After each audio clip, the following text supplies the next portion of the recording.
Hello. Is this on? Hello? Oh. Okay, hello everybody. Thank you very much for coming. We are very excited to have with us Esther Duflo and Abhijit Banerjee, who are going to talk about their new book, Good Economics for Hard Times.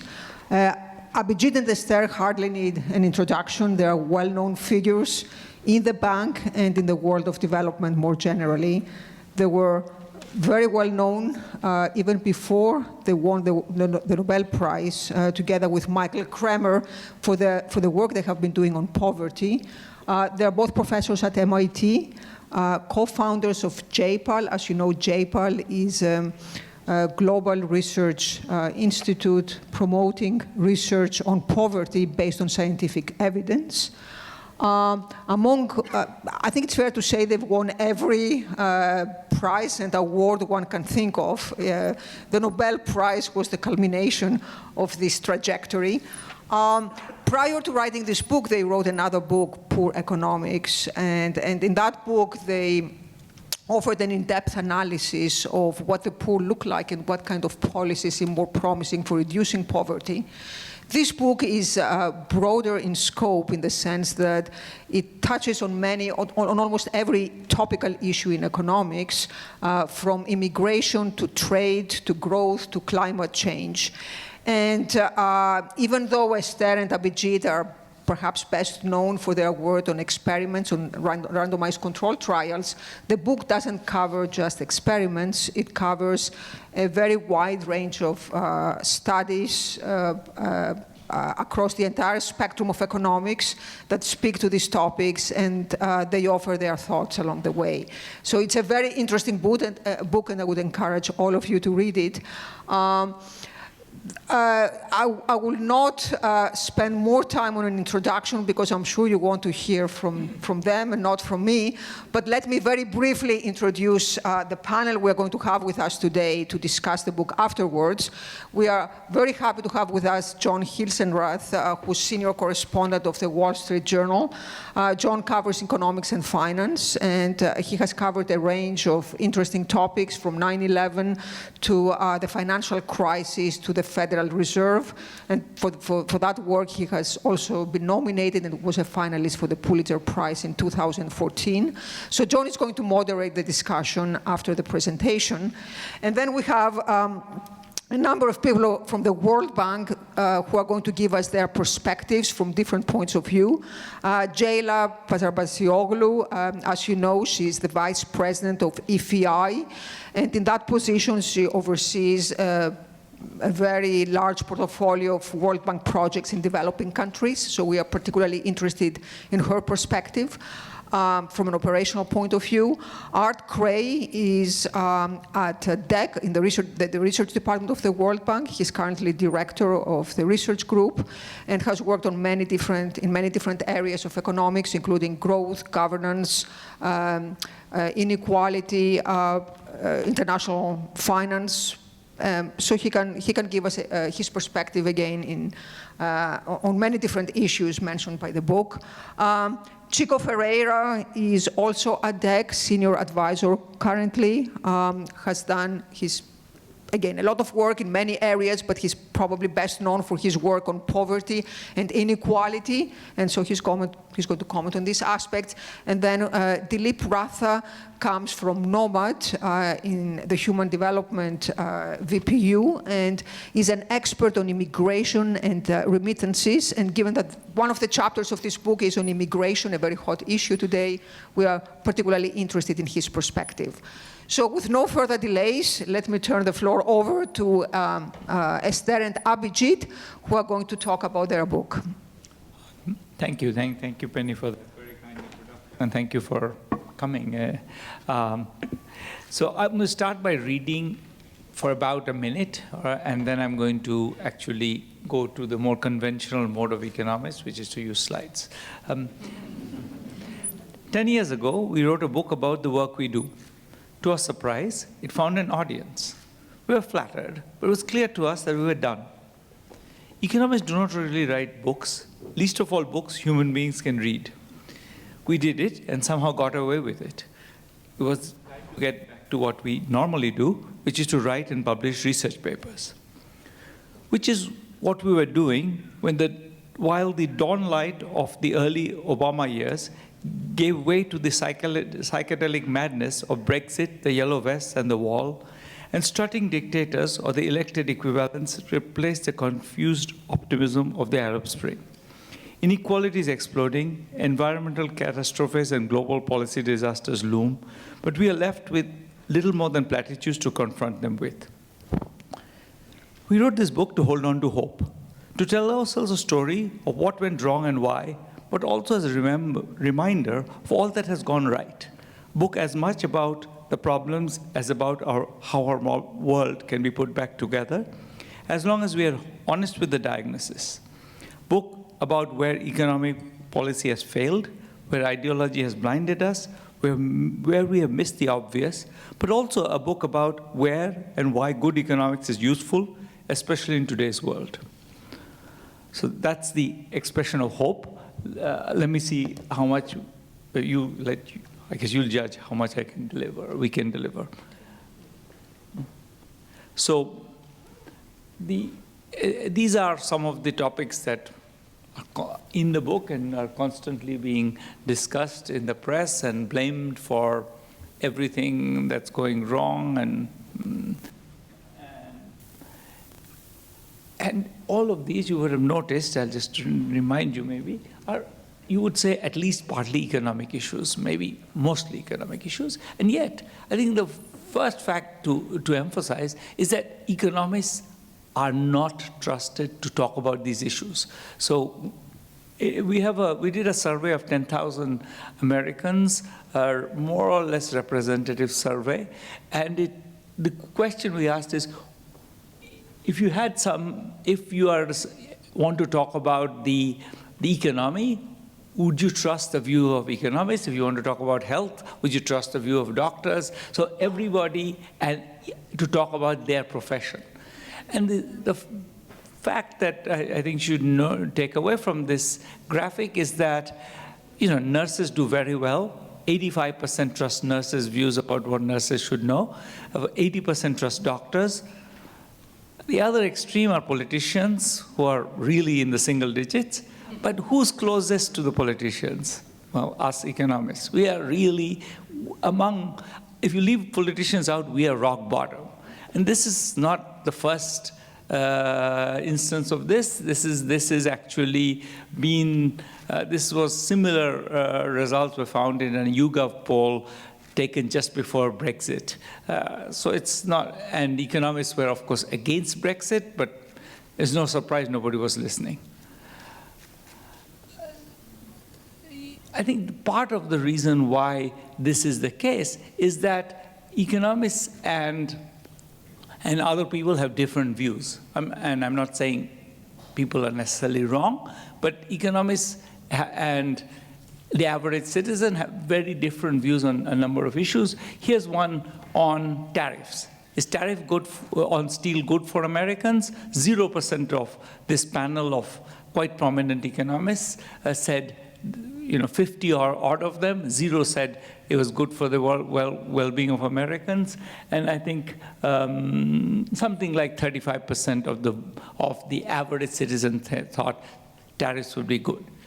Or take immigration. Immigration, most people think there's too much immigration. Almost no, 10% of economists think there might be too much immigration. So there's a part of the problem is that we are just saying things that people don't believe. Now, we're supposed to know the answer, so that's a problem, since it's a reflection of the fact that people don't trust us. But it's also a reflection maybe of the fact that we haven't tried to communicate to people why we believe what we believe. So I think one of the things where we, I think, try to be different in this book, I don't know how we succeed, is we don't just pronounce. We don't just say truth is X. We actually try to explain why you might think truth might be X, but in fact it's Y, and why those two are not necessarily inconsistent. It's not because you're stupid you think that's you're different from us. There are actually good reasons why some things are subtle and sophisticated, and you don't get there immediately. So it's an attempt to articulate not just what we know, but why we believe what we know. This is another example. I'll skip it. So there's other problems. Of course, economists, at least on TV, economists are in the business of pronouncing. They tell you what's coming. And if you want to take away something from this graphic, this is on growth. You know, they're pronouncing on recessions, and mostly they do disastrously. I think that's a reasonable measure of. This is produced by the IMF. Was not particularly anti-economist institution, but nonetheless, this has a. I think it's very clear that we do horribly in predicting recessions, for example. Mostly, few months before a recession, we're still sort of predicting, you know, robust growth.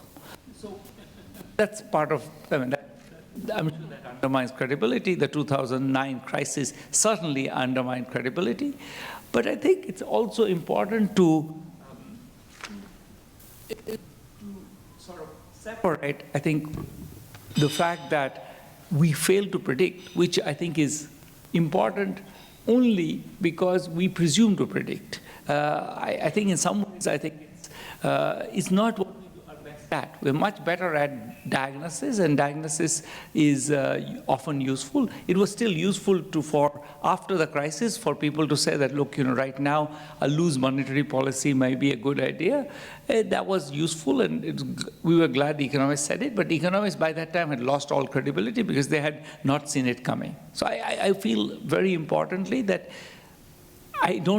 this book is not going to convince you that to listen to economists when they predict the next recession, but it should convince you maybe that we have useful things to say when there is a problem.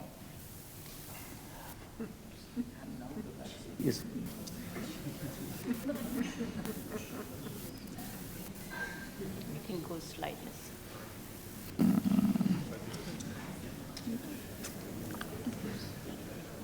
Okay. I'm going to, so from the book is on many of these topics, and any attempt to summarize it would exactly do violence to what I was saying, which is that we try to take the arguments seriously and lay them out relatively carefully, if maybe in normal language. But I want to start by sort of making some of the most salient claims we make, maybe airing them. So one of them is that financial incentives are sorry, press the wrong button. No, I didn't do it. Okay, financial incentives are overrated. What do I mean by that? Well, it's sort of obvious in a sense what I mean by that. I think you think about your own lives. Why are you working in the World Bank? More money somewhere else, probably. You're working here because you have some mission that you want to carry out. Most people, I think we often underestimate how widely that's true. And in fact, we have evidence of the fact that people underestimate it. So in the survey I described where we asked about whether you trust economists, another question we asked was, would you move, you know, a certain distance to make more money? And the answer is very interestingly, or we asked some people that, other people we asked, would the average person move some distance to make more money? And the answer is always, the average person will move a certain distance to make money. The average person will stop working if taxes are too high. And the average person will become lazy if you give them easy money. Me? Not for me. I don't move for money. I do things for a reason. And I think that particular, in some sense, I think at economics we've been too successful. We've planted this idea that economic incentives are extremely important, and people have bought into it. So everybody believes that everybody else will act as an economic agent, even though they themselves, they care about community, they care about respect, they care about their life, and therefore they don't respond to it, but everybody else does. And I think, and the reason why you of course, think of policies, is you think of what will this policy do? Well, yes, I will continue working, but if welfare became more generous, everybody else will become lazy. So I can't support welfare. So in some sense, it's critical that people have this deeply economistic view of humanity. This is one side of that, which is that, in fact, when we look at does welfare make people lazy? That's the graphic that I was hoping to show you.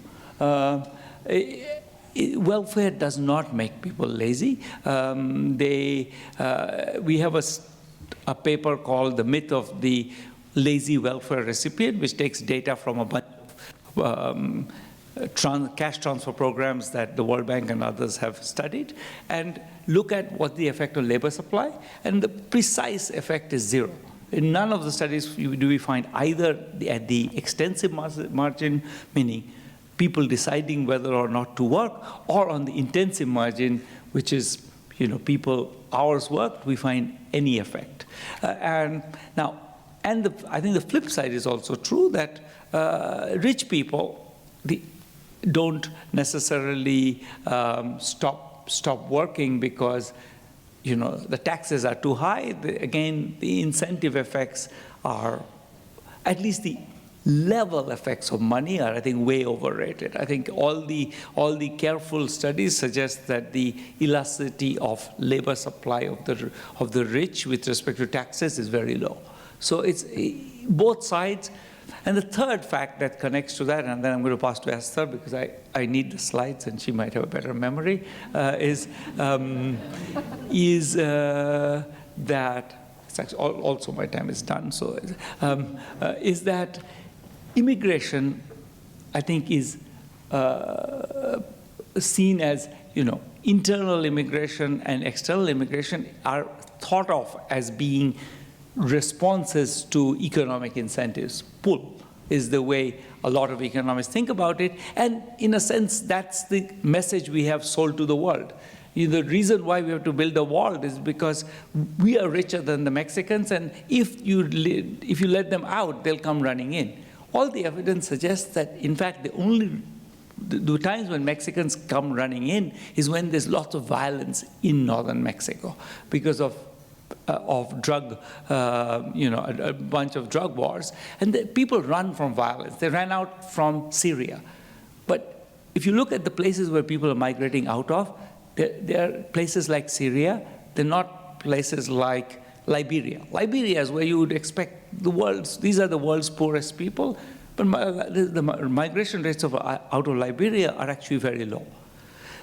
It's more places where something bad is going on, is where a lot of people migrate out of. It's push rather than pull. And that, again, is this theme of overplaying the effect of financial incentives. People leave, they stick to where they're from as long as it's useful, as long as that's the one place where they have a life. When the life is taken away from them, when that's not possible anymore, that's when they run out of there. Pass it to Esther. Can I your watch? I'll stand up because I'm feeling short otherwise. I'm short anyway, but I'm on the stage. So that's kind of the second lesson of the book, is this idea that economies are much more sticky than we let it out to be. So a fundamental kind of what makes a lot of economic model tick is the idea that once there is a change somewhere, the economy changes, there is a shock, trade shock at some place, or there is a new technology that comes in, the resources, and that means both the people and the financial resources, will move to these new opportunities. So if you lose your job in North Carolina making furniture, you can get another job in New York selling furniture, or being the security guard to the shop that makes furniture, or being the janitor for the shop that makes the furniture. And in fact, what comes out from studies both in developing countries and in developed countries, in particular the US, is that people are much, much less mobile than we think. So this is what they say in the survey, and maybe even more importantly, this is what we also see in reality. So the Census Bureau just released their last statistics of mobility about a couple of weeks ago, and the mobility in the US has never been lower than it is now. So, and since 1948, it has about halved. So about 3% of people, a little over 3% of people move from one country to the next every year, and it used to be about 6.9% in 1948. So there is a sharp reduction in inter-country mobility over this period. And interestingly, a lot of this reduction in mobility has taken place in the 1990s and 2000s, precisely when you would feel that people should be particularly moving out of regions that have been decimated, in particular by competition with China, by changes in the way we produce energy, and so on and so forth. The third lesson that that sort of is transversal a little bit in all of the chapter in the book is the idea that preferences are much less strong and hard to move object than you might think. So in economics, at least since Becker and Stigler, we tend to take preferences very seriously. Their famous classic paper is De Gustibus non est disputandum. You don't discuss taste and preferences. So the idea is that people are, born or whatever comes from the culture or something, made with what they like and what they dislike, from strawberries to immigrants.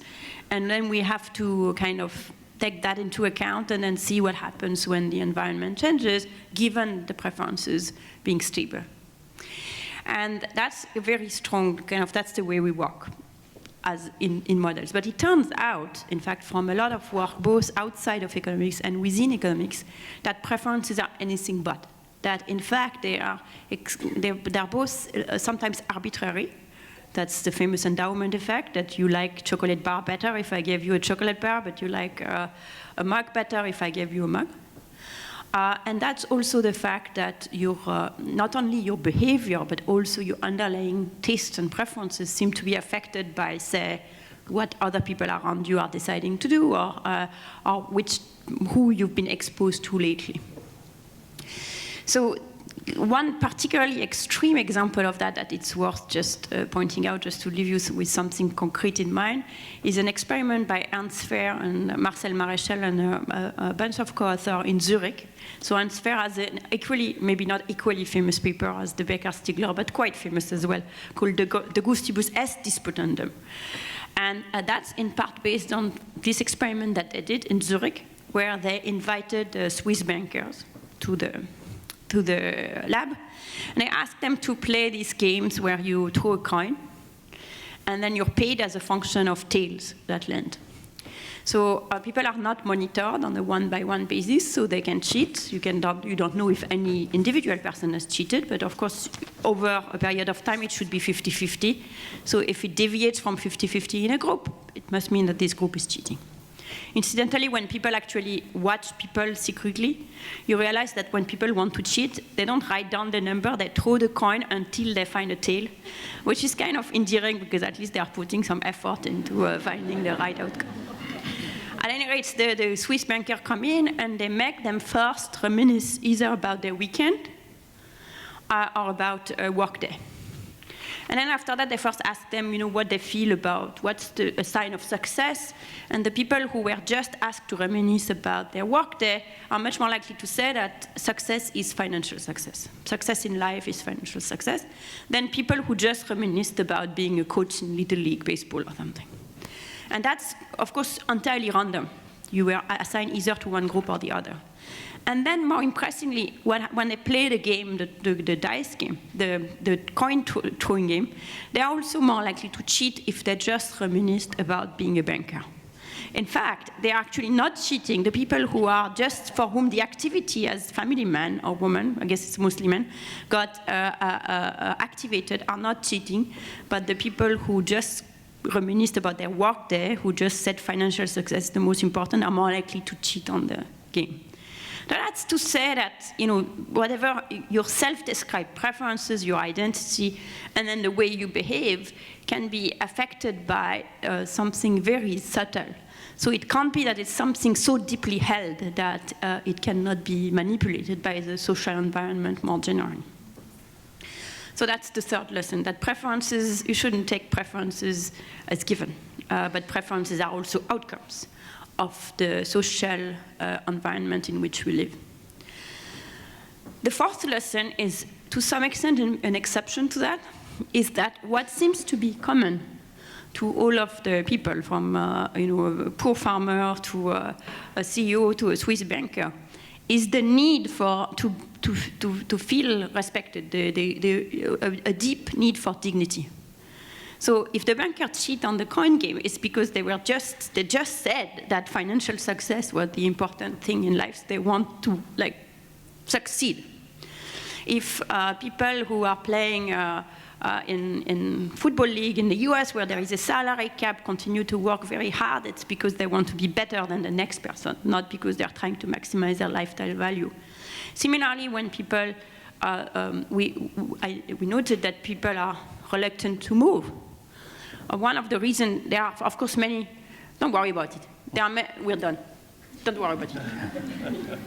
There are many reasons why people are reluctant to move. Some of them are material, so it might be very difficult to find a house if you have to move to a coastal town from your place in the middle of the country where you might be underwater on your mortgage, you cannot sell the house, etc. Some reasons are linked to your social network. People feel that they want a place in the social network. And some people are linked to the need that people express in survey after survey of the necessity to find meaning from your work.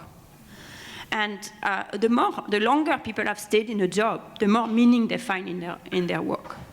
And the more qualified they are in this particular job, the more meaning they find in their work.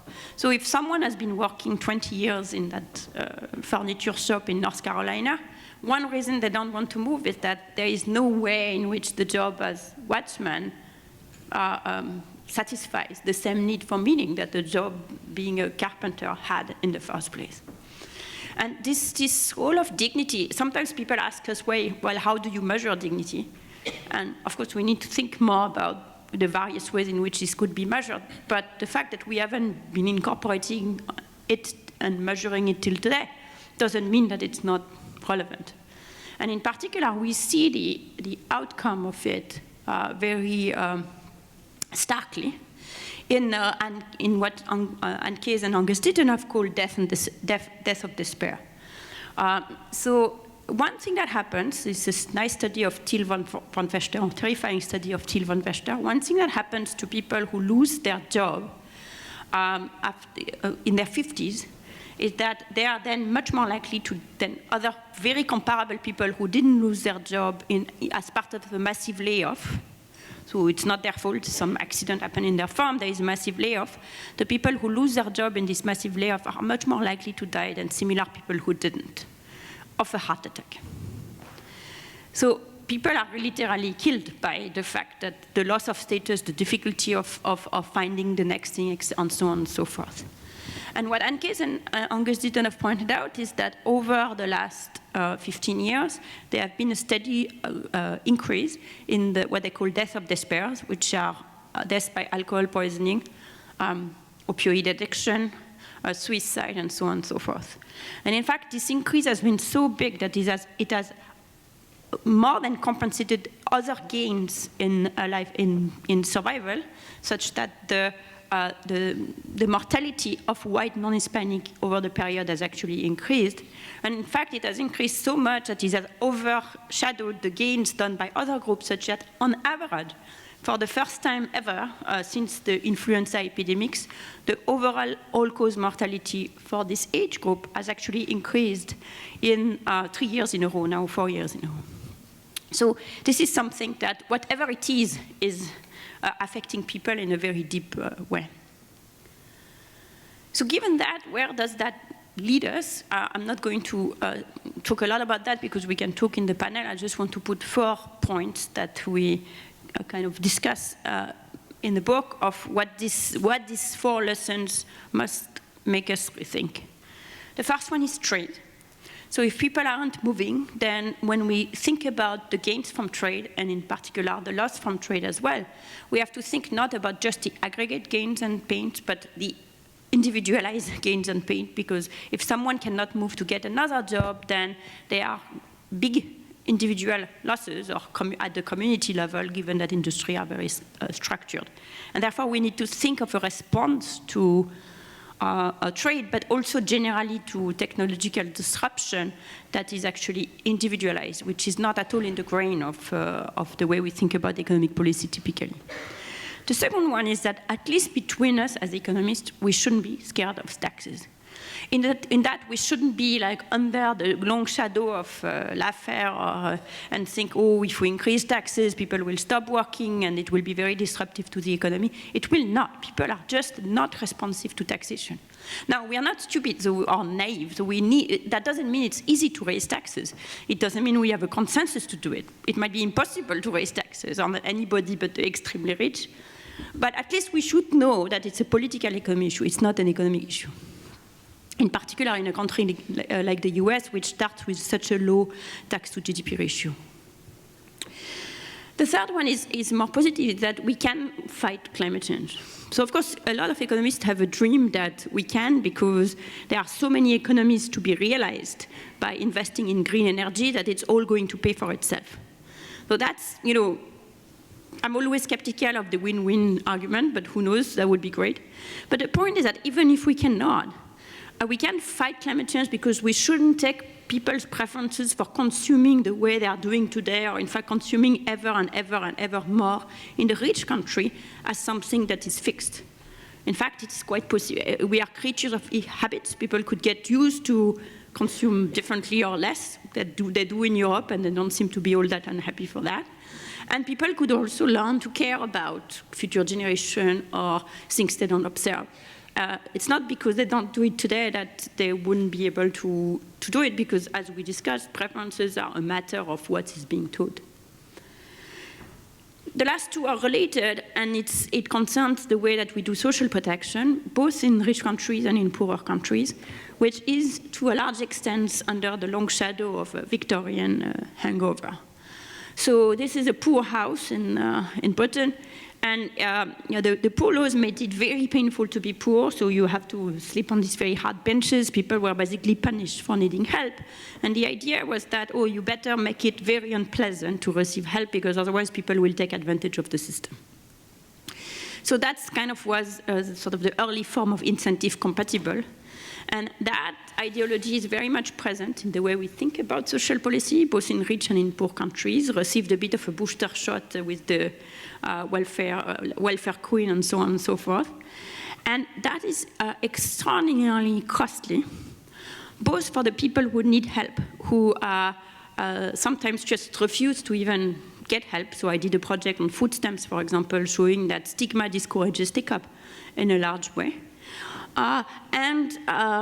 Even if they do take up, like go through the humiliations of having to jump through any number of hoops, etc., it's also very costly for the people who do not access these services, because they live in the terror that they might need those services at some point or another, and then they would be like those people that they have been trained, in a sense, by the general social environment to think of as kind of sponges or leeches or not deserving.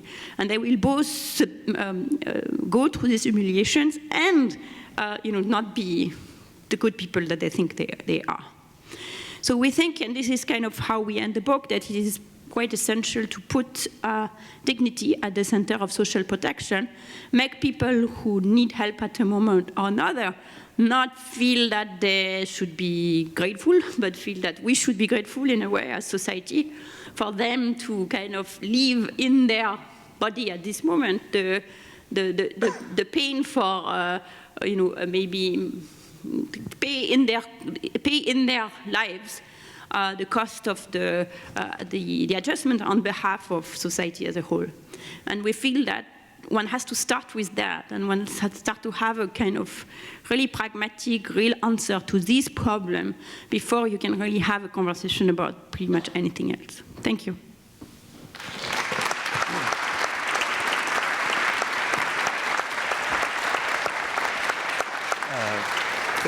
Thank you very much. I think my thing is on here.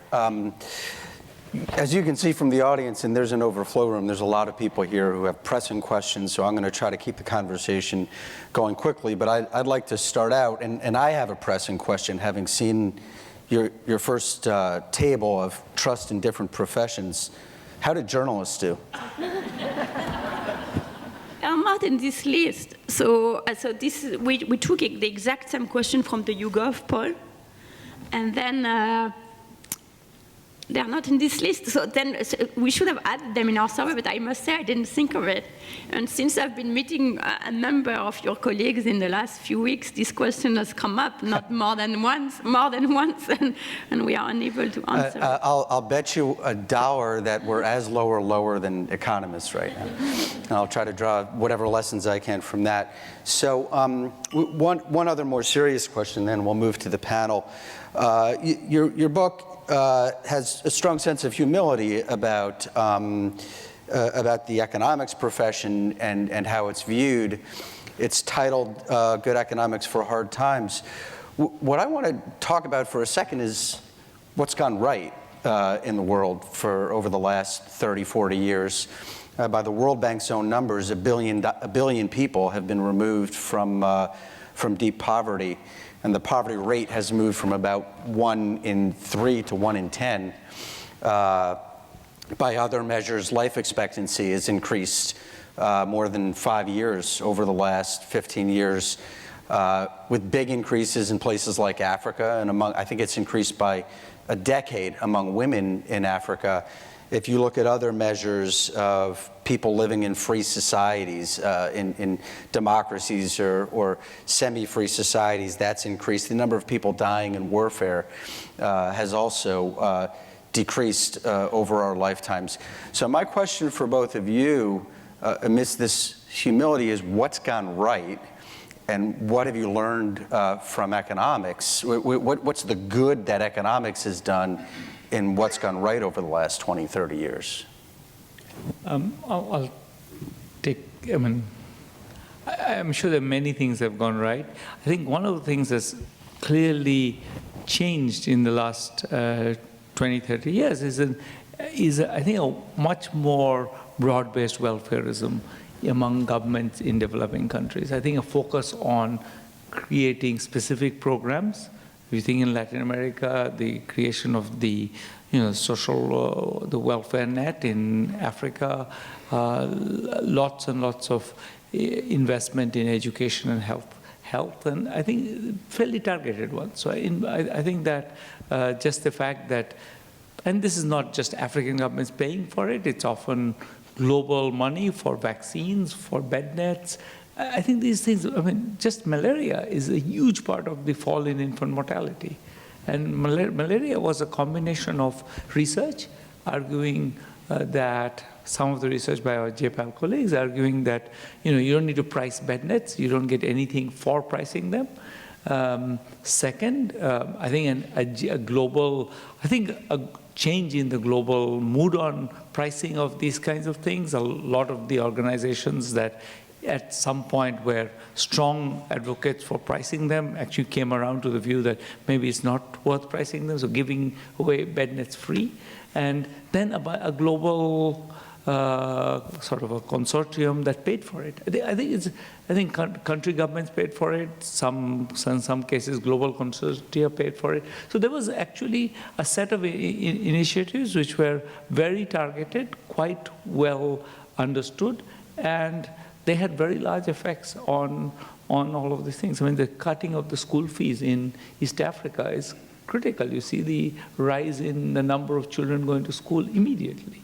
So I think that there was a sense in which after maybe the period of political battles and even sometimes while political battles were going on, I think a lot of these governments were much more focused on let's solve specific problems. I do think that since that's my ideological point of view on everything, I do want to plug that, but I do think it's true. Esther, do you have any thoughts? And how much should be credited to the kind of micro policies that you're talking about, and how much to macro policy? So macro policy, so the word I want to maybe a little bit controvert is the word policy, which is, I feel like, yes, a lot of the growth, reduction poverty came in China, India, Bangladesh, Pakistan, several large countries growing faster than expected in each case, I would say. Was that a result of very coherent policies? Did in 1989, did we know that, and the Wall Street Journal famously predicted that China would be one of the laggards in global growth in 1989. It's not a, I don't blame them for it. I just, in predictions, the fool's game. But nonetheless, I think that... You're saying our forecasts are worse than economists? No. I'm saying for forecasting, in terms of reading the tea leaves and saying China is doing all the right things and therefore they're going to grow, that wasn't what happened. We kept criticizing China till it turned out that it was actually growing very fast and able to keep going for a long time. So I don't see the part policy, macro policy. I like the macro part, which is that something's happening beyond it, like individual interventions. The policy part I have less faith in. I don't know that we know very much about how to make another China happen. I also add that although probably the reduction of poverty per se, a lot happened in China and India and Bangladesh, so just as a matter of accounting, the growth there would have played a big role. The gain in human welfare that you were talking about happened even in countries where there wasn't very much growth. So it is not just economic growth that did it. In those countries, some African countries where there wasn't very much growth at all, still experienced very fast a decline in infant mortality, maternal mortality, deaths from malaria, and so on and so forth. So the gains are from the policy focus on those issues, partly coming out of the Millennium Development Goals, partly coming out of the work of many people in this room, with those governments themselves have played a role over and above any of the less easy to control macro.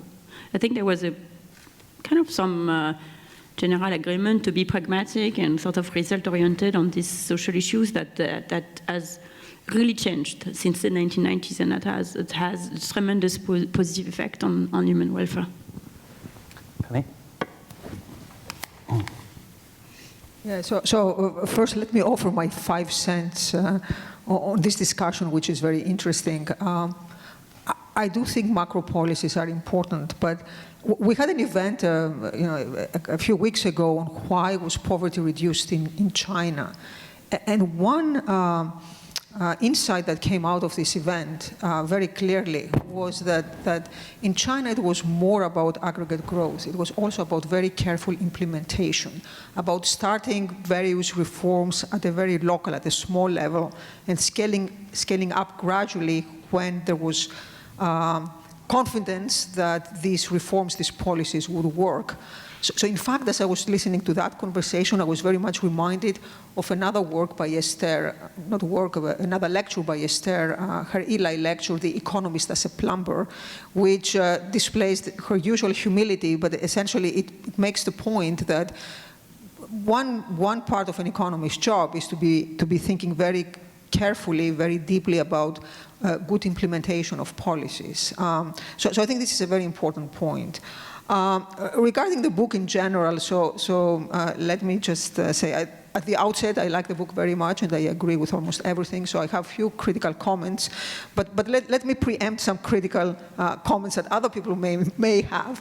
So first of all, let me point out that both Abhijit and Esther are economists, and very good ones. So many people may interpret this book as being an attack on traditional economics, and this is not it. And I would also encourage you, even though it's a very thick book, it's 400 pages, it would be worth reading it to the end, and especially reading the last 3 pages where they say explicitly economics have delivered many great things, and they point out that there has been tremendous reduction, tremendous progress in the last 50 years, but there is still a lot more that can be done, and we shouldn't be complacent. There is also enormous heterogeneity in outcomes. Some parts of the world have done better than others, but this is not something that I need to say in the World Bank. Another a theme that runs throughout the book, and to put it in simple terms, it was music to my ears, is that adjustment costs and frictions are very important in economics. And in principle, this is not a new insight. So economists have always known that there are frictions and there are adjustment costs. But I think it's fair to say that we have underestimated their importance. And I would credit research, good academic research, in figuring out in the last few years how important these frictions are. And this has caught many of us by surprise. So one example is trade. I'm referring to trade because this is an area I'm very well familiar with, but there are many, many other areas. It's not the case that trade economists have not known that trade gives rise, trade liberalizations give rise to distributional conflict. We've always known that. But as Abhijit and Esther pointed out, we always assume that people adjust, people move across sectors, across regions. The mantra in economics has always been, we help people, not jobs. What research has shown in the last few years is that people are much less mobile than we thought. And this is partly because mobility has declined over time, which is a very interesting question. Why do we see this decline in mobility? It could be related to economic policies, for example, to the fact that in the United States, home ownership has always been promoted. Home ownership ties you to a particular location. So part of it could have to do with economics, but part of it could be also psychological in nature. And there we are perhaps in areas outside economics. So taking into account these frictions, this adjustment cost, I think is a first order question in economics. And it's also, I think it's very fair to say, as they say in the book, that mainstream economics have downplayed, even when we were aware of these adjustment costs, we have always downplayed their importance consciously. And part of it was due to the fear that if we come out and we say these adjustment costs, these frictions exist, maybe this message is going to be captured by those who are opposed to good policies, and then we'll see an opposition to good policies. So, for example, in the case of trade, one colleague of mine once said, if you give them an inch, they will take a mile. The moment you say trade may cause disruption, next thing you know, everyone is going to become a strong promoter of trade protection. So we have not done that much as academic economists. Academic economists tend to emphasize the gains from trade. So we do try to communicate why we think that trade is beneficial. But in the end, this has not helped much. Because these frictions do exist. People experience them firsthand. And when we repeatedly say something that is at odds with people's personal experience, eventually what happens is they discount what we say. So my approach, my philosophy towards communication has always been be transparent, be absolutely upfront and honest about the pros and cons. And this is something that the audience are going to appreciate, even though they may not be sophisticated, even though they may not have an education in economics. So I will stop here, and I will let the other panel members offer their views. Why don't we start with Jayla? Okay. Thank you very much. I enjoyed reading the book, and I find that there are many lessons for our work at the bank. So I have 3 observations, and I want to then link that to 2 questions. First is what you mentioned as the recurring theme in the book, which is about stickiness, and that's individuals, firms, households, industries do not adjust rapidly to changes, be it trade liberalization, outsourcing, technology, and so on and so forth. And that this hurts certain groups, and actually for a much longer time than we would have expected. Yet I find the book focusing much more on ex post compensation for those losses, rather than asking the question or trying to address the question of the stickiness itself, which links a little bit to what Penny was saying. So usually frictions like distortion in housing markets, capital markets, financial markets, they themselves create these stickiness, and much of our work at the World Bank is try to understand these frictions or distortions and try to address them. And sometimes these, what we can call stickiness or frictions, are due to policies which are well-intended for egalitarian purposes or other purposes. And yet, many times, they're actually stickiness of some vested interests, which would like to see those policies in place. The second observation I wanted to make is I read in the book that you characterize chasing growth as a miracle. And so I was going to ask, really, is that, what exactly do you mean by that? Because you also talk a lot about the importance of removing certain distortions, and that should allow many of the developing economies grow. And as I said before, much of our work is to do rigorous analysis, to analyze, to identify these distortions caused by market and government failures and try to address them. The third is a lot of the discussion in the book, which I find very useful, on ICT and digitalization is really focusing on impact on environment, impact on market structure, innovation, and particularly in the developing world. But technology can also, it has risks, of course, but if you can mitigate those risks, it can also offer a lot of opportunities for those that are poor or excluded, like women or youth and others.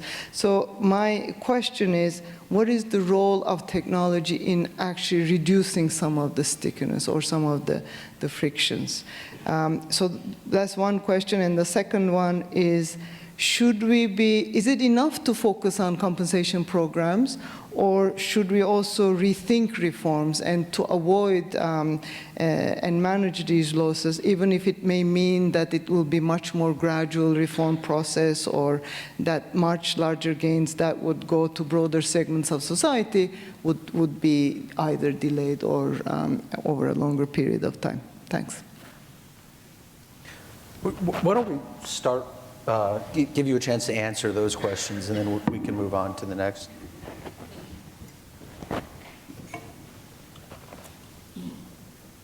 First of all, thank you very much. Thank you for the kind word and for having read so carefully. I'll take just some of the questions.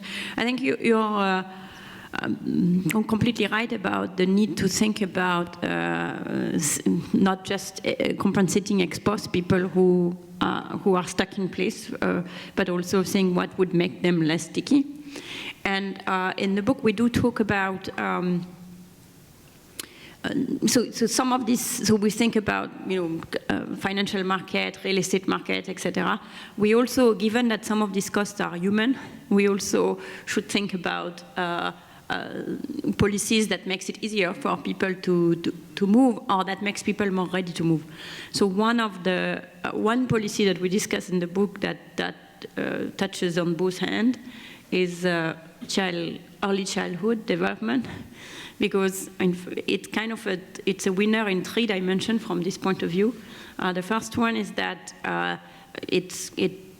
when it's high quality, it generates social skills that, including resilience, that people then are more able to deal with everything that life throws at them. The second is a good quality childcare makes it more easier for people to move, because they are not reliant on their extended family to take care of the kid. And the third is that actually good quality childcare generates jobs to provide good quality childcare, which, if the budgets were sufficient, would actually be potentially good, highly paid jobs. Good, highly paid, which are not about to be replaced by machines, and are not about to be provided in China for the US children. So all of this is kind of sort of jobs that are extremely robust, but might not pay for themselves in a market kind of sense, and therefore governments should be ready to, or would have to subsidize. So that's an example of a policy we discussed that seems maybe a small thing, but actually covers a lot of these issues in a sort of preventive way, kind of cumulatively makes people less sticky for all these reasons, provides good job, etc.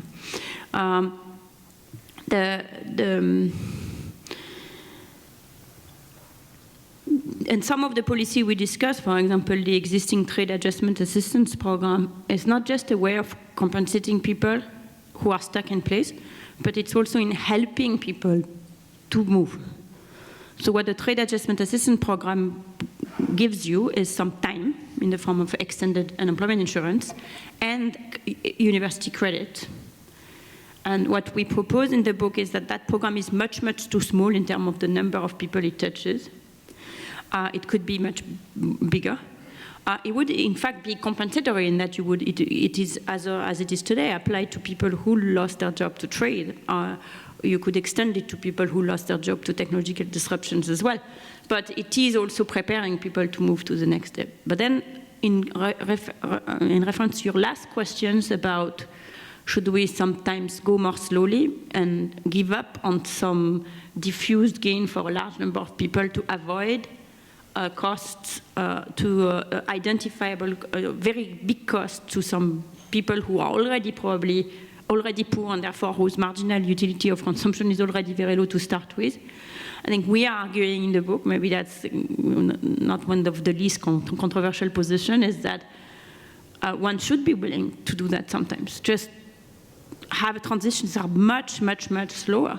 If you have older people for whom moving is just going to be impossibly painful, then you should find a way to help them stay in place that might involve being willing to subsidize industries or to keep industries there, which in the long run will and should and will vanish. But that there is some value in keeping the social environment together long enough for people to to avoid like complete tailspin of economic regions, because that has so much externalities to other people in the region and then to the rest of us through the political process. I think you said. And how about the role of technology in creating this stickiness, and what potential does it have in alleviating the stickiness we're talking about? I think the technology, I would say, first order, I think we're worried that the stickiness is going to interact badly with new technologies. I think in particular, if we think that the big concern right now is people not moving out of industries, I think the fact that automation is going to kill a certain class of jobs, in particular jobs that were traditionally seen as being medium to high skill, blue collar jobs. That's a big concern, because it will create exactly the the set of people who will then feel that there is nothing left for them in the world. So I think the worry is that technology is going to create a bunch of job losses that we don't have the mechanisms to deal with right now.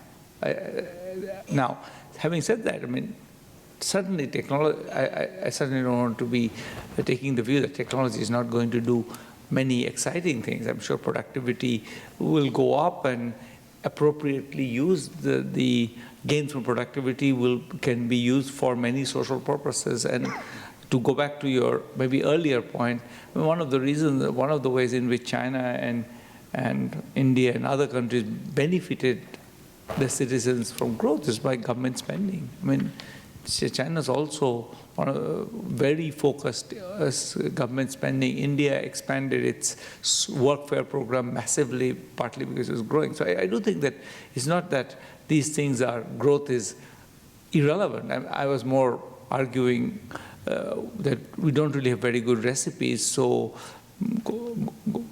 I mean, I think the question of whether technology is going to be, I'm sure there will be many gains from technology, some of which we don't anticipate. I'm also sure that it's going to create much dislocation.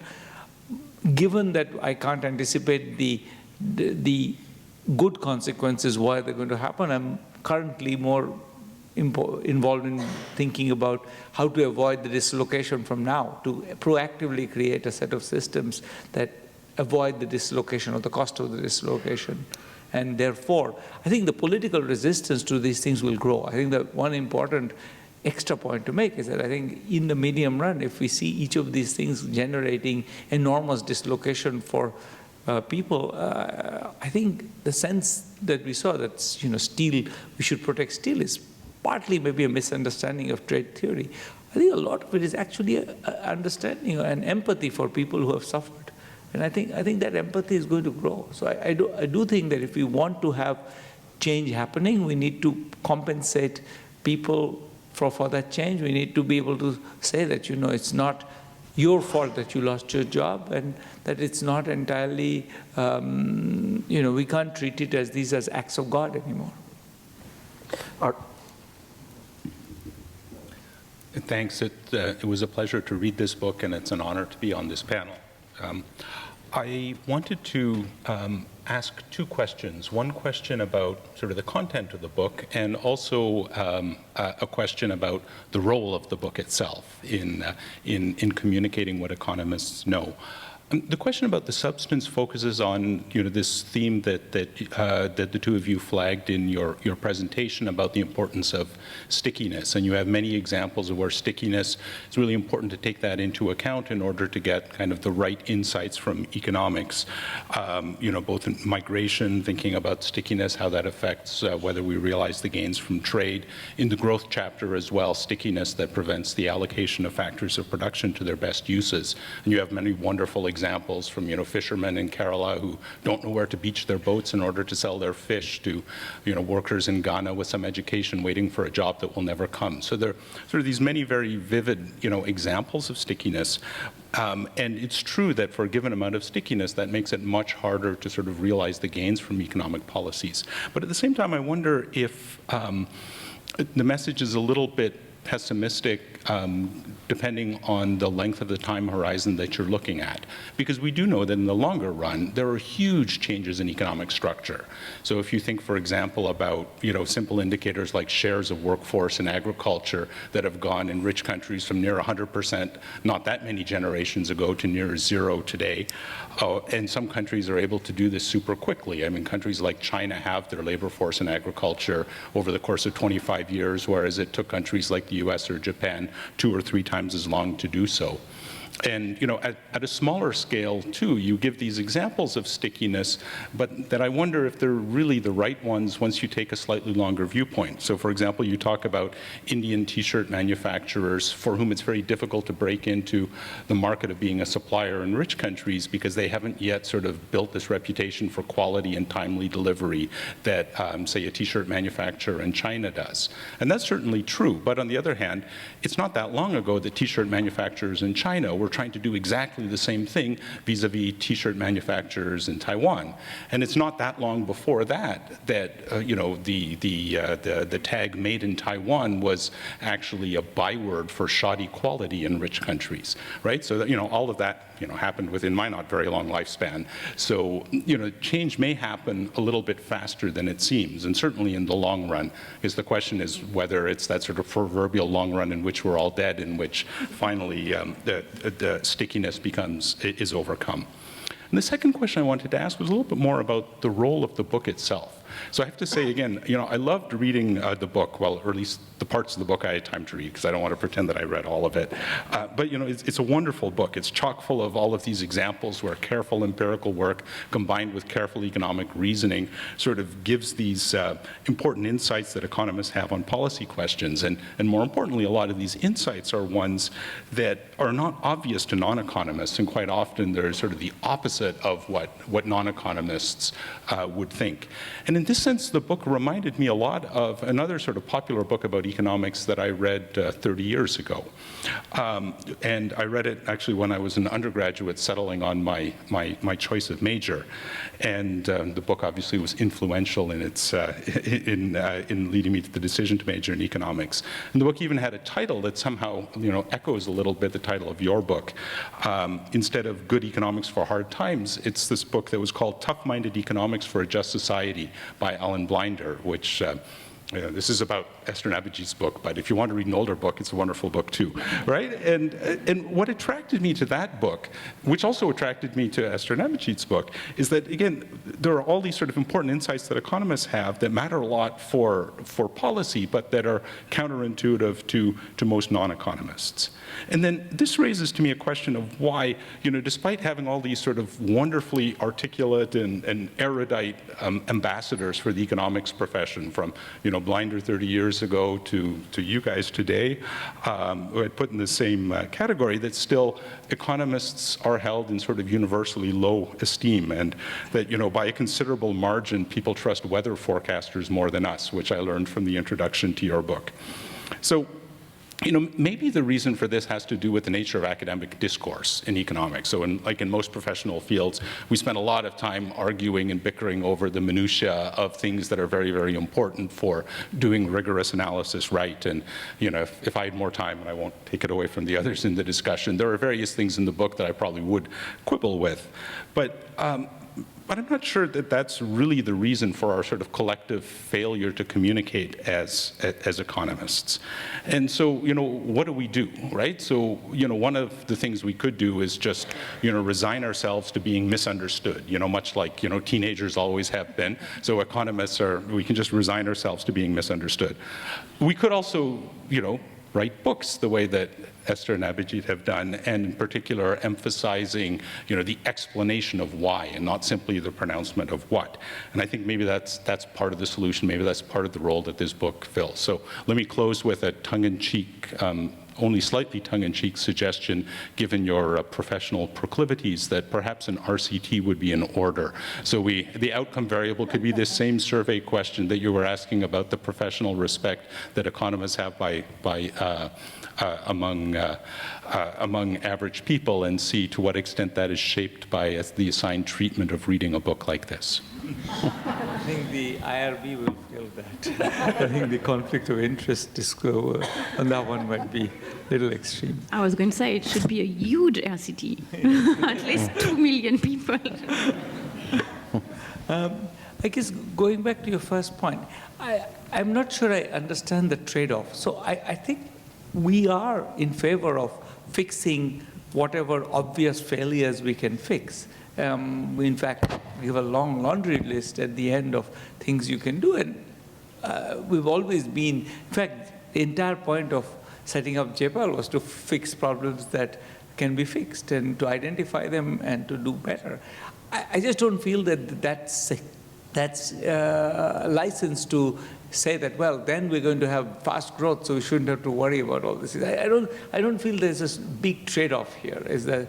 Maybe that's my point, is that I feel that we should do the right thing for the right reason, which is that they make sense. These are, people are suffering, and, there's talented people who are not getting capital, and so better capital markets are good, better labor markets are good, because we want talented people to do what they can do. Whether that's going to generate 5% growth, 10% growth, 3% growth, that's those tea leaves I can't read. On your sort of what do we do? Why don't economists, well, I think partly, to be honest, one of the problems is, I think we are worse than, let's say, doctors or other, even weathermen, in protecting our property rights on the title economist. If you look at people who are cited as economists on my Google feed, I would say 2/3 of them do not qualify. They work for a bank somewhere, not the World Bank, but some commercial bank, and they have a point of view which is very closely tied to some market indicator, which was going to be very closely tied to their earnings. I feel like those people are also economists, and they are pronouncing on the world, and therefore part of the problem is we are not very well protected against the dilution of the brand, But so are doctors, right?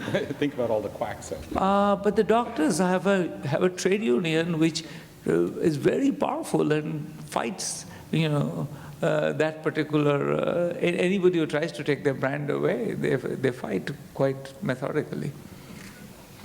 I also think it has a little bit to do with what Penny mentioned about not really wanting to expose doubts or to expose disagreement. So there has been, until relatively recently, because now people come out of the woodworks with criticism of economics, but there has been a pretty strong desire to keep the dirty laundry out of the public eye and to keep the party line in the public eye and to not, I think this idea that we kind of assert truth and not really discuss the meandering arguments to get there, I think it has been quite costly, because sometimes we don't even realize, because we are so steeped in our own assumptions, that we can end up telling things to people that look so obviously counterintuitive and counterfactual that, of course, they're not going to believe it. And I think the not explaining,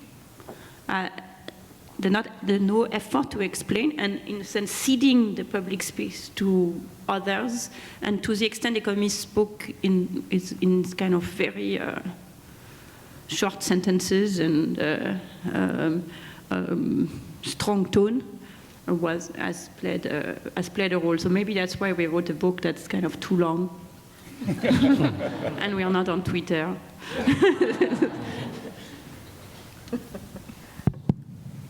Thanks. Well, you know, they've just won the Nobel Prize, so the marginal return to compliments or praise must be very low at the moment.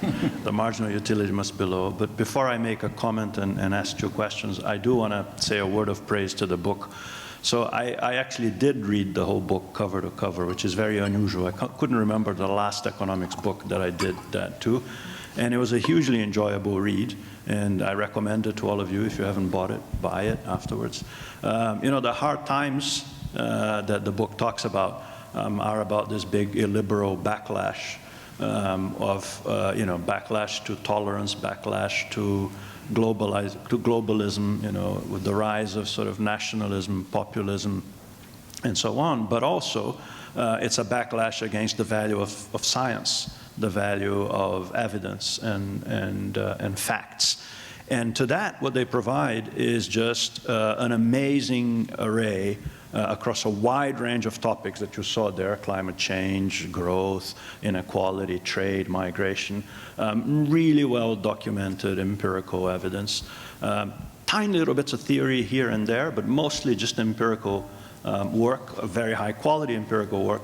Most of it experimental, but not all, but really an amazing sort of answer, in the sense that you'd come out of that, and if you agree with the views there, you wouldn't have to say, oh, Abhijit and Esther wrote that. You'd say, you know, the Swiss bankers, you know, they were put to play against this way, this and that other way, that was randomized, and that's what came out. You'd have lots of little examples like that of you know, easy to tell, convincing experiments, ranging from the negative income tax experiment in New Jersey ages ago to lots of more contemporary things. I have to say, on a personal note, that in 2016 or so, just a few days after the last US election, I happened to be at a dinner table with Abhijit and Esther in Medellin, Colombia. I'm not sure you remember that, but we were there, a lot of us. And there was a feeling around the room that times would be hard, and it's amazing what they did since then. They didn't sit around complaining. They wrote this great book. So with that praise, with low marginal returns, one comment and two questions. So the comment, so Penny asked me to look at inequality around, you know, across the book, and then in particular chapter 9. The chapter that deals mostly with inequality is chapter 7, called Player Piano. And if you know the book, Player Piano, you realize that it's largely that, the angle there is largely about automation. But then they go through, you know, lots of other possible explanations for increases in inequality, particularly in the rich world, the US and developed countries more generally. You know, the rise of the superstar firms and market power, the fall in marginal taxation, you know, trade, which was discussed elsewhere in the book, all of these things. And I have no quibbles with that. It's a very well written chapter. You know, it refers briefly, very briefly in passing, to declining inequality in Latin America and other places. So my one pet peeve, though, my one little quibble is not in that chapter, but in other places, in the introduction, and then in the Make Economics Great Again chapter, and then in the conclusions, and in the bit that Abhijit just read, there are these references to exploding inequality and ballooning inequality and all of that. And you know, that's true in the US, and that's true in India, which are two countries that matter a lot to them. It's not true everywhere. And you know, I grew up complaining about rising inequality, but the data now say that global inequality, by most measures, has been falling since the 1990s. And even national, within countries, inequalities have begun to fall on average at some point between 1995 and 2010, depending on whether you take the weighted average or the unweighted, the balanced sample or the unbalanced sample. I won't bore you with all of that. Between 2000 and 2015, for 87 countries with data, the Gini fell substantially in 45 and rose substantially in 22. So that's falling in every 2 countries for each country where it rose, and so on. And this is resistant to a number of things. It's not all due to not taking top incomes into account. If you compare it with the WID from Paris, things kind of gel as well. The big difference between WID, which I suspect, and they cite it a lot, so I think a lot of it comes from Piketty's and his team's amazing work in Paris, but a lot of that looks at a set of countries which is biased towards the richer countries, where inequality has on average been rising. In the poorer countries, which they don't cover, it's been falling. Now, we don't know what would happen if we looked at the 1% in those countries, because nobody has done that. We don't know. But from what we know, things are a little more complicated. This doesn't mean, I don't want this to be a cause for complacency. Inequality is far too high in most places. Absolute inequality is always rising.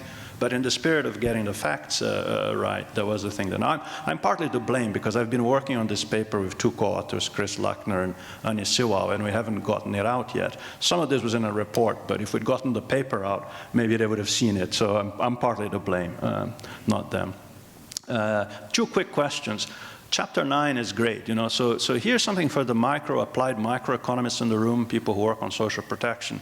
At some point in chapter 5, they actually say, they don't, as Abhijit just said, they don't think they understand what's causing growth to be higher or low. They say, look, we can't tell very much about growth. So a clear focus on the well-being of the poorest offers the possibility of transforming millions of lives much more profoundly than we could by finding the recipe to increase growth from 2% to 2.3% in rich countries. I'm sure Art has different views on this, or can argue the case for growth, which I think can be argued. But on the basis of that, on the basis of what they say there, in chapter 9, they talk about the 2 big messages of chapter 9 are cash transfers work, and they have examples from rich countries, if there's negative income taxes. They have examples from poor countries with unconditional and conditional cash transfers. And then, so cash transfers work, part 2, but they're not enough. And the they are not enough part is around the dignity part that Esther talked about. People need more than just cash. They need, the self-respect and self-esteem that comes from a job, that comes from insertion in society, that comes from social capital, and so on and so forth. So if that, just my 2 questions are, when on cash transfers work, they say they're in favor of not a universal basic income, but a universal ultra basic income, and then this tantalizing little part where they say, and larger transfers targeted to the very poor and linked to preventive care and children's education. So there isn't a lot going on beyond that between UUBI and graduation and that whole debate. Was that intentional? Did you guys not want to go fully to saying, well, we need graduation? Or, how do you view this kind of combination between universal, unconditional, conditional, various different kinds of, assistance and so on in there? And then the final one is on the issue of the developed countries and on the issue of the developed countries and the multiple things, they talk about moving to opportunity, they talk about early childhood development, and it made me think a little bit of the Anna Karenina problem, right? So every poor family is in some sense poor in its own way, unhappy in its own way. It needs a diagnosis. It needs almost like a case worker, some one-stop shop that helps diagnose what works for that particular poor family or poor person. And this reminded me of this Programa Puente in Chile, which had that idea. I'm sure there are many others that you guys are more familiar with than me. What's your view on those kinds of, a social worker that's almost like a case worker for poor families? Hugely expensive. Has it worked anywhere? Should it be tried? That's it. Thank you. Can we start with the first point about inequality and then move on to the 2 questions? Do you agree with the observation that inequality is actually improving in a lot of places? I guess we were waiting for Chico's paper, so I don't know which countries this is happening. It's certainly true that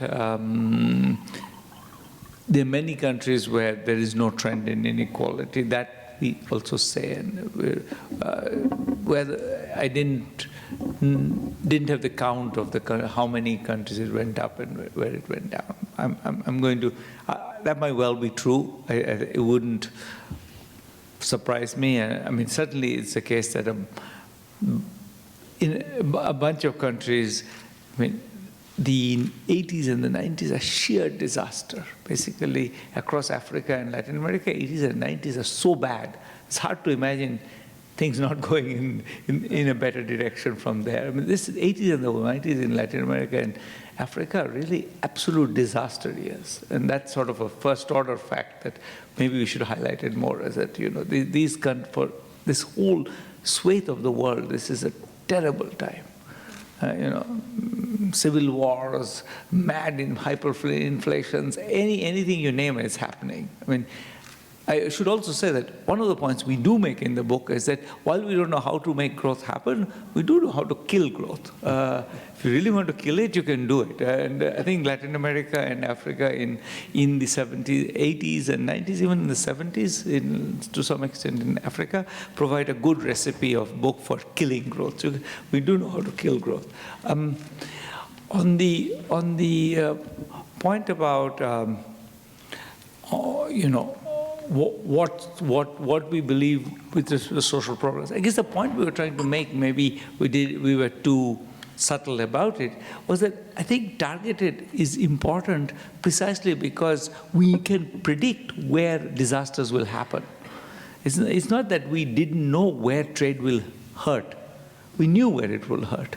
And so I think the fact that we are taking predictable, and this is true in India, it's true in parts of India have been massively deindustrialized. And these were predictable changes. It's not that these were kind of, anything can happen, what can we do about it? We knew where it's coming. So I think in those cases, I don't see a reason why compensation isn't the right principle. So I would say that, universal is fine at some level where precisely because, some shocks we have no diagnosis for and we're not very good at targeting, very finely targeting kind of the programs you were describing. But some things it's not, we don't need to be that sophisticated to target. We could target pretty easily if we just marked what are the industries that are about to go out of business. We could do it reasonably well. I think those were, trade statistics, were available. All kinds of things were available to predict reasonably well. So that's why I think targeting is actually a sensible thing to do, precisely because I think we're pretty good. There's information we can use.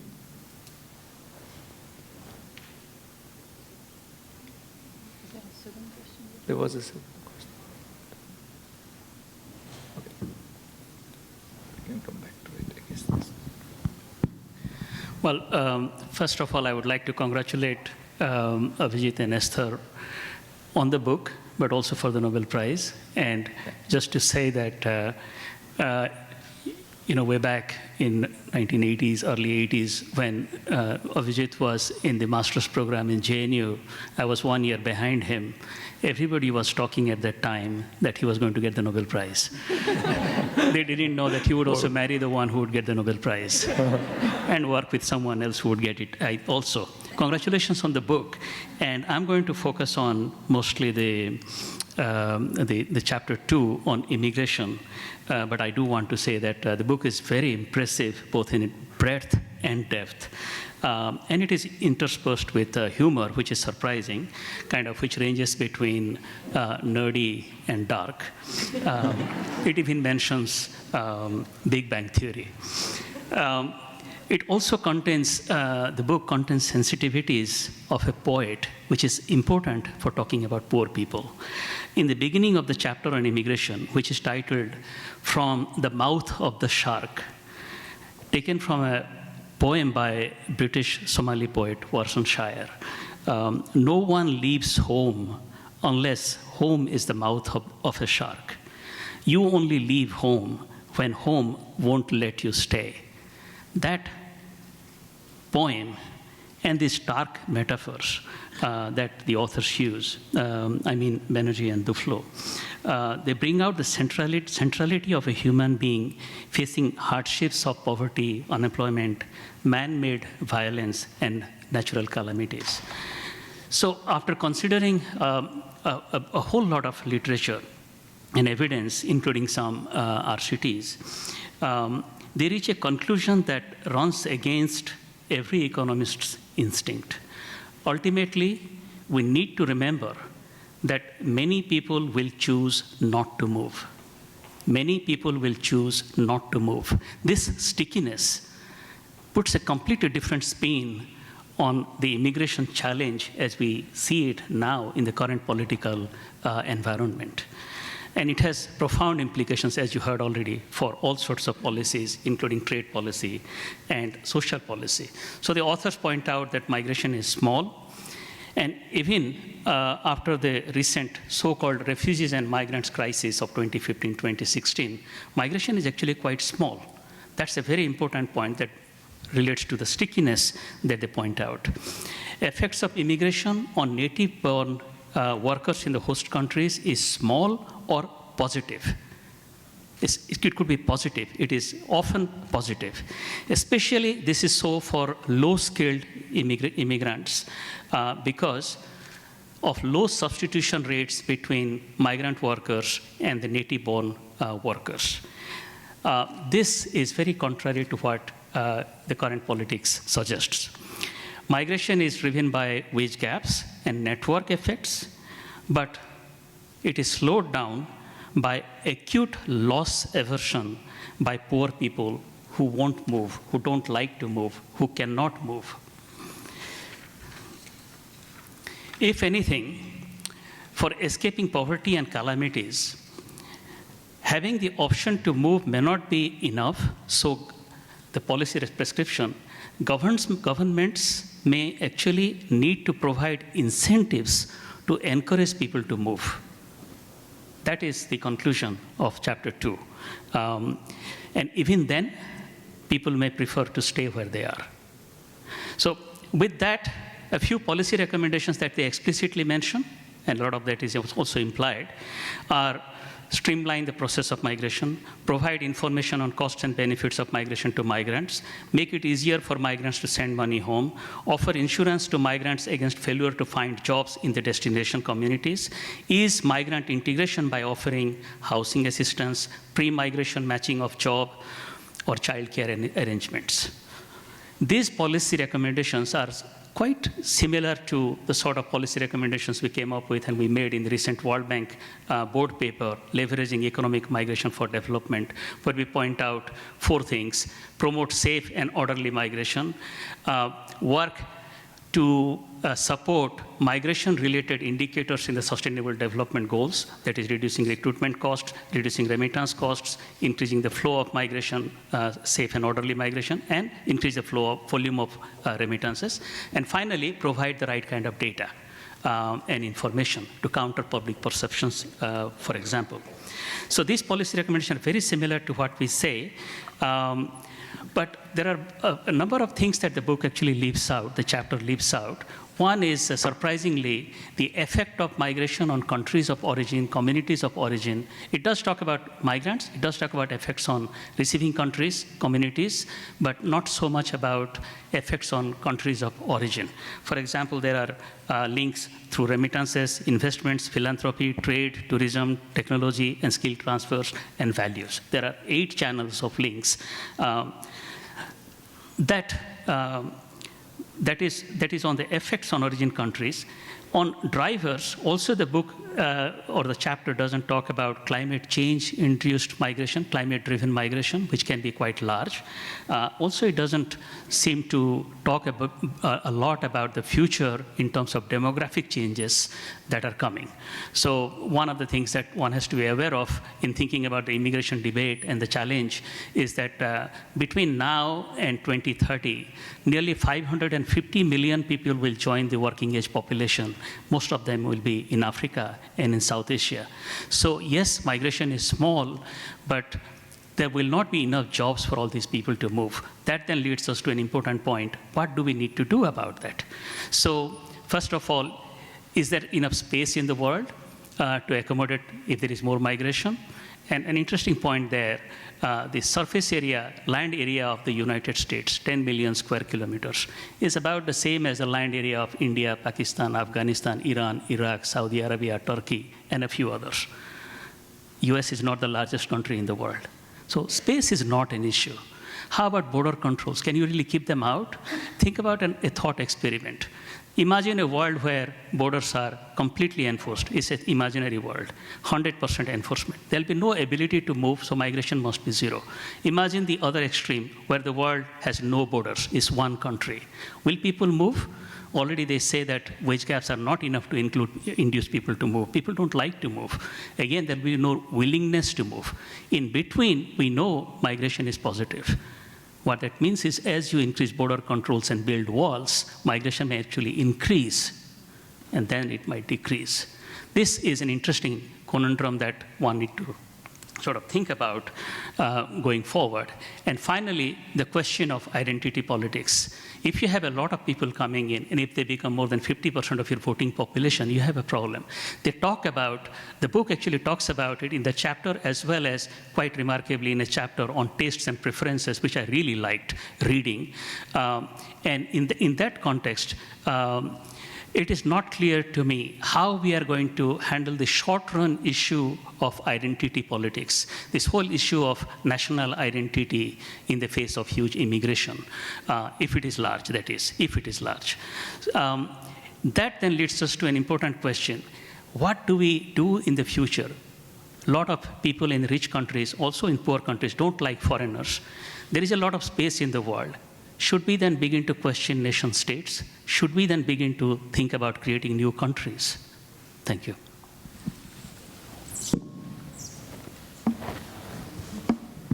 I guess that was more a comment than a question.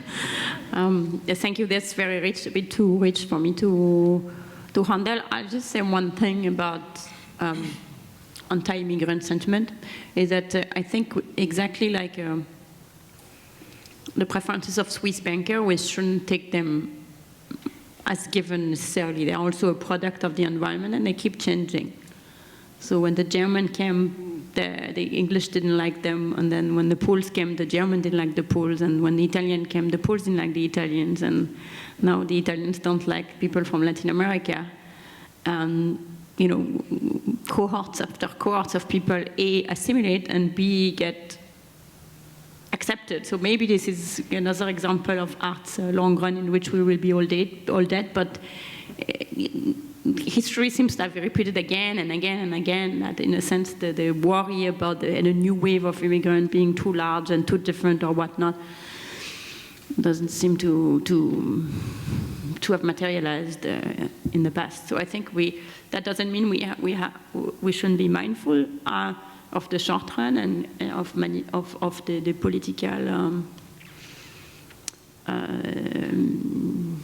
discourse in particular, and in the short run, but that there is no reason to take it as a constraint that all people will not want to welcome newcomers, because eventually they do. Just to follow up on that, I mean, we do seem to be in a period now where identity politics are very strong, and nationalist movements are very strong, and you know, the aversion to outsiders is very strong. How do you explain that, and how does that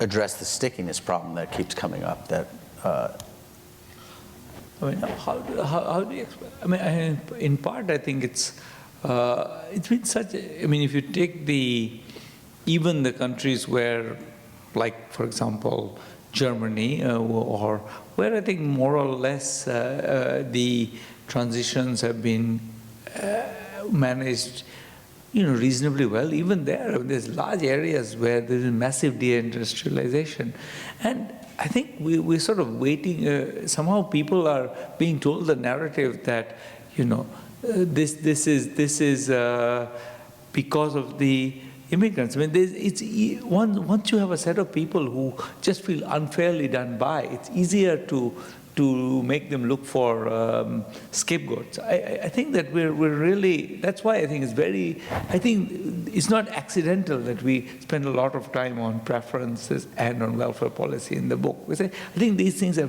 critically linked. Is that I think if we really think people will feel humiliated, they're expected to, take the US. Basically for 40 years, kind of the low-wage workers have not gained earnings, and that's a real stunning fact. And the fact that they now want someone to blame, I understand. I would also. So I think that, and then I think it's easy to. I think the point we make in the book is that I think it's very easy to construct. I think Econ 101 is a dangerous thing because you know the supply curve and the demand curve, and then you say that, well, the supply curve moved, so the prices must fall. This is what, now you forget that when people come and work, the demand curve also moves, but that's Econ 102, and so Econ 101 wins over Econ 102. And I think I think that fact that economic ideas are very powerful, and sometimes, as Keynes said, and I think sometimes the misappropriation of it is extremely powerful. So I think that if you think about the logic of it, we are doing badly, these guys are showing up, there must be a relation between those two things. That seems not implausible. So I do think that first order, if people didn't feel so badly done by, they may not be as up in arms as they are. Also, not much has been proposed in terms of a real economic solution to the problem who feel that they have been doing badly. I think there is really a consensus on what is the right, incentive compatible economic policy among everyone, from center left to most of the right. That's kind of has a little bit forgotten is the question of how do we do effective redistribution to not just to the very, very poor, but to, let's say, the bottom half of the population in a country like here who feel that they are kind of one job loss away from disaster, even if they haven't experienced it. And Abhijit has a very nice experiment that's in India, but I think it's relevant for here as well, where there is a lot of caste-based voting. So you would think, oh, there is this strong ethnic preferences, caste preferences in Uttar Pradesh. But it turns out if you tell people, you should think about issues when the issues that really affect you, not just, don't vote on caste, vote on issues. Even without telling them what issues or telling them anything about the issues, just telling them, don't vote on caste, vote on issues, that's sufficient to move 10 percentage point of people away from caste-based voting. So here we've done the opposite in a way, is that not really having much of a conversation on the economic issues and then leaving people with what? The default reaction, if you can't have a debate on the economic issues, is probably to revert back to your kind of identity, and then that leads to, it's in part responsible to what we're seeing today as well. Okay, so at the risk of exhausting both of you, we've gone over on the panel, but Penny and I decided a few moments ago that we're going to keep going because we want to give the audience a chance to ask a few questions. We don't have a lot of time, but we'd like to spend 10 minutes with that, and then Esther and Abhijit are going to be signing books. So why don't we take a few questions from the audience? I apologize at the outset. These are going to be brief questions, no speeches, and we would like to get you all involved. Why don't we start right up here? We have mics up front. If anyone has a question they'd like to ask, please go to the mic. Thank you very much. And just in respect to everybody who wants to ask a question, please move fast. So I am an ex-academic, so I spent 12 years at the World Bank. I am at the Pitchend Institute, and I would like to continue on the lip remarks. When I was at the bank, or no, even before that, OECD made a nice study on migration in the Sahel. And all the movement of people were predicted. So, as one of the first environmental economists in the World Bank, said, we have to work on that problem. But what kind of project can you do? Could we start to think, 50 years from now, And if we cannot do that, it will be difficult to change the project by project to try to solve the problems of the world. Thank you. Okay, yeah, let's take 2 or 3. Hi, thank you very much. Really enjoyed this conversation. Quick question. I think I read somewhere, Abhi, you said that corruption is actually good for some societies because it generates more wealth and it's kind of an equity measure, but may not be true, as most of them are not quoting experts rightly. I would really like to know, do you have any solution for growing corruption in all the sections of society? I absolutely never said that I'm a corruptionist. I usually don't use the word never, but in this case but I did. I think what we do say in the book is that I think the obsession with corruption often undermines the possibility of governance because it doesn't recognize the sheer difficulty of doing things in government, because governments do things precisely because markets don't do it. And where markets act, it's easy because you have to sell an apple, you don't have to worry about corruption. You charge the highest price.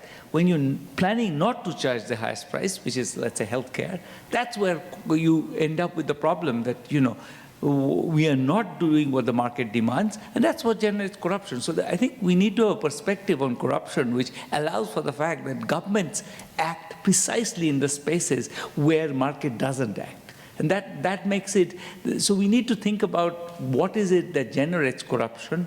And I think the idea that somehow corruption damns governments is sort of, I think, throwing the baby out with the bathwater.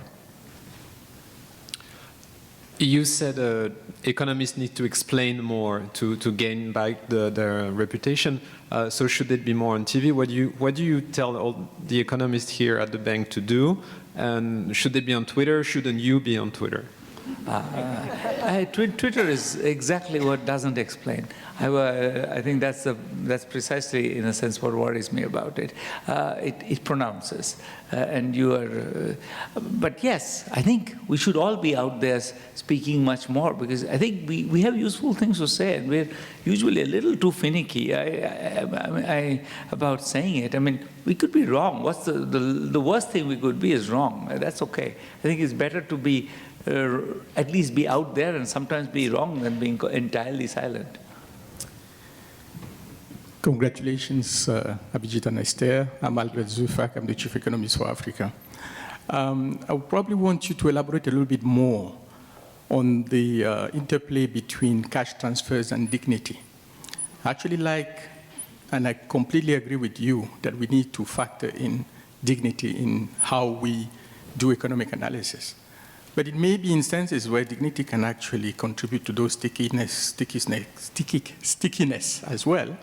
And recently, in a report we did on social protection in Africa, we found that more than 50% of people in 10 countries we survey in Africa actually consider shameful to receive money without work.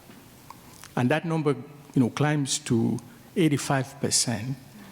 For Ethiopia, 70% for Rwanda, Mali. So numbers are extremely high when people actually consider receiving cash with no work. So the question to you is, how do you see, cash transfers that are actually linked to labor market? How do you see those social protection programs that are clearly linked to employment? And more broadly, how do you see us accounting for all the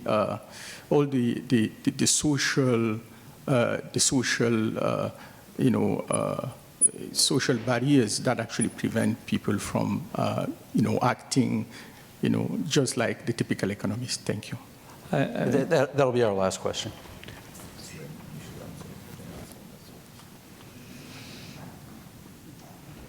So I think, again, we need to, so two things. One is that so first of all, let me agree that a lot of people, that's true in rich countries and poor countries, derive dignity from work.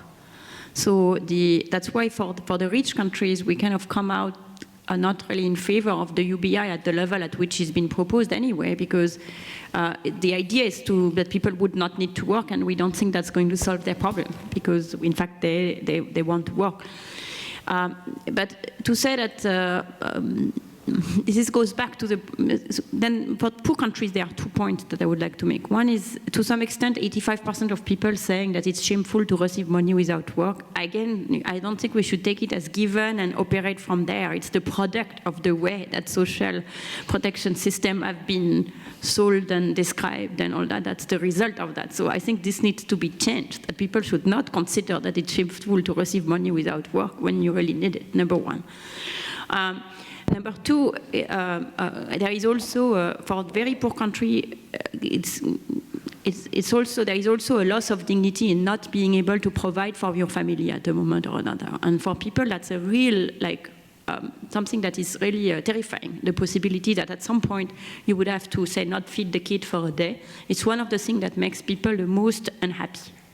And so offering, that's why we talk of very universal, very basic income, which is offering a floor against that, a guarantee against that, we think would have a liberating effect on a lot of people who might never even kind of access these benefits. Thirdly, again, we don't see any effect wherever we can look of getting free money discouraging people from working. Perhaps that's related to the fact that they think there is dignity in work. On the other hand, for example, Abhijit found in one of his studies is the opposite, which is when people have cash or a fixed source of living, for example, from one of these graduation programs, if you give them an income opportunity, they actually make a better advantage of it. It's not that they work more hours, but they are more productive and more attentive on any single of these hours that they work. So actually, labor supply in the labor market is a complement to a fixed guaranteed income rather than a substitute. So in order to achieve dignity, you might want to have this floor, as well as, of course, trying to create the conditions for in which these jobs exist, people can take. Okay, thank you. Thank you very much. We have a lot to think about from that conversation. I'm sure you'll get more questions as you're signing books. Penny, if you have anything you want to... No, I just wanted to thank, first of all, Abhijit and Esther, who on their way to Stockholm stopped here amidst a very hectic schedule. I want to thank all the panelists for reading the book so carefully and for all their comments. And most of all, I want to thank all of you who stood, especially those in the back who stood for almost 2 hours. This speaks to the interest that this book has generated. So thank you all very much for coming. And once again, I would encourage you to read the full book from cover to cover. Thank you very much. Thank you.